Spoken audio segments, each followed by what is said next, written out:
सक्तीच्या मुद्द्यावर थोड्याच वेळात मंत्रालयामध्ये बैठक। परिवहन मंत्री प्रताप सरनाईक यांच्या दालनामध्ये बैठकीचं आयोजन।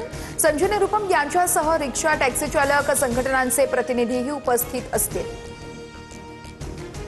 मराठी सक्तीची डेडलाईन पुढे ढकलण्याची शक्यता। किमान 3 ते 6 महिन्यांचा कालावधी देण्यावर रिक्षा टॅक्सी चालक संघटनांचा भर।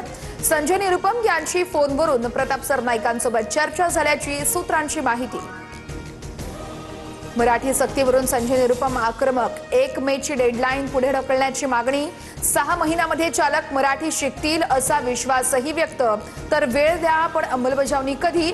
संदीप देशपांडेंचा थेट सवाल। मराठी सक्तीवरून संजय निरुपम आक्रमक। तर मुंबईमध्ये मराठी सक्तीवरून रणकंदन। सरकारच्या निर्णयाविरोधात ऑटो रिक्षा टॅक्सीमेन्स युनियन आक्रमक। आज दुपारी 4 वाजता गोरेगावमध्ये महत्त्वाची बैठक। आंदोलनाची पुढील दिशा ठरणार। 8 दिवसात फ्रेंच शिकणं शक्य आहे का? मराठी सक्तीच्या मुद्द्यावरून इम्तियाज जलील यांचा थेट सवाल। मराठीला पाठिंबा पण मराठी सक्ती मागील गुंडगिरीला विरोध। जलील यांची भूमिका। उद्धव ठाकरे विधान परिषद न लढवण्यावर अद्यापही ठाम। मवियाकडून ठाकरेंची मनधरणी। ठाकरे उमेदवार असल्यास निवडणूक बिनविरोध। अर्ज भरण्यासाठी उरलेत अवघे 3 दिवस। विधान परिषदेवरून उद्धव ठाकरे लवकरच भूमिका मांडतील संजय राऊतांची माहिती। तर शिंदे महानेत भाजपचीही मतं फोडू शकतात। राऊतांचा शिंदेंना टोला। बच्चू कडूंना शिंदेंच्या शिवसेनेकडून विधान परिषदेवर संधी देण्याची शक्यता आहे। मात्र परिषदेवर येण्यास प्रहार पक्ष विलीन करण्याची सेनेची अट। सूत्रांची माहिती। जलील यांच्या खरातवरील वक्तव्यावरून खडाजंगी। जलील यांचा धर्मांतरणाला पाठिंबा आहे का? गुलाबराव पाटलांचा सवाल। तर महाराष्ट्र हिरवा करण्याचा प्रयत्न कधीही यशस्वी होणार नाही। नवनाथ बन यांचा निशाणा। आमदार संजय गायकवाड यांच्या विरोधात पुरोगामी संघटना आक्रमक। बिंदू चौकात पोलीस आणि आंदोलकांमध्ये झटापट। प्रकाशक आंबी यांना शिवीगाळ केल्याप्रकरणी कारवाईची मागणी। पुरोगामी संघटना उद्या बुलढाण्यामध्ये जाणार असल्याची देखील माहिती समोर। तर हजारोंच्या संख्येने संजय गायकवाड यांच्या घरावर मोर्चा काढणार। शिवीगाळ प्रकरणावरून पुरोगामी संघटना आक्रमक। पोलिसांच्या कारवाईचाही निषेध व्यक्त। राज्य सरकारच्या पद्म पुरस्कार समितीमध्ये सांस्कृतिक मंत्र्यांना स्थान नाही। सरकारकडून समितीच्या स्थापनेचा शासन निर्णय जारी। मंत्री आशिष शेलार यांना पद्म निवडीतून बाहेर ठेवल्यानं चर्चांना उधाण।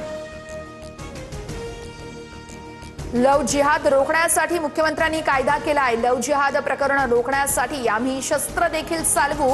हिंदू संमेलनात भाजप आमदार महेश लांडगेंचं आक्रमक वक्तव्य। परतवाडा लैंगिक शोषण प्रकरणातील आरोपी अयान अहमदच्या अडचणीमध्ये वाढ। 16 वर्षीय अल्पवयीन पीडितेनं जबाब नोंदवला। एसआयटी चौकशीमध्ये धक्कादायक खुलासे समोर। जस्टिस स्वर्णकांता यांच्याकडून न्याय मिळण्याची अपेक्षा संपली आहे। मी स्वर्णकांता यांच्या कोर्टात जाणार नाहीये। मद्य घोटाळा प्रकरणात अरविंद केजरीवाल यांच्याकडून सत्याग्रहाची घोषणा। विदर्भात उष्णतेची लाट। अकोला आणि अमरावतीमध्ये रेकॉर्ड ब्रेक तापमानाची नोंद। पारा 46.9 अंशांवर पोहोचला। पुढील 3 दिवस हीटवेव्हचा इशारा। देशातील सर्वात उष्ण 15 शहरांमध्ये महाराष्ट्रातील 3 शहरं। अकोला अमरावती नंतर वर्ध्यात देखील पारा 46 अंशांच्या पार। नागरिकांना काळजी घेण्याचं आवाहन। जगातील 100 सर्वात उष्ण शहरांपैकी 95 शहरं एकट्या भारतात। बहुतांश भागांमध्ये पारा 46 अंशांच्या उंबरठ्यावर। हिमाचल प्रदेश, ईशान्य भारत वगळता इतर भागांना उष्णतेच्या लाटेचा इशारा। उष्माघातामुळे राज्यात 8 जणांचा मृत्यू। गेल्या 2 दिवसात 4 जणांनी जीव गमावला। 2 दिवसांपूर्वी लातूरमध्ये 9 महिन्यांच्या बाळाचाही उष्माघातानं मृत्यू। राज्यावर पाणी टंचाईचं सावट। राज्यातील धरणांमध्ये केवळ 43% पाणी साठा। गेल्या वर्षीच्या तुलनेमध्ये पाणी साठ्यात 7% घट। लाडक्या बहिणींना ई-केवायसी साठी फक्त 4 दिवस शिल्लक। राज्यातील 26,34,000 महिलांची ई-केवायसी अद्याप रखडलेली। 30 एप्रिल नंतर अपात्रतेची टांगती तलवार। मळघाटात 92 चिमुकल्यांचा आणि 5 मातांचा कुपोषणामुळे मृत्यू. वर्षभरातील हादरवणारी आकडेवारी समोर. एका महिन्यात तब्बल 60 बालकांचा मृत्यू झाल्याची माहिती आहे.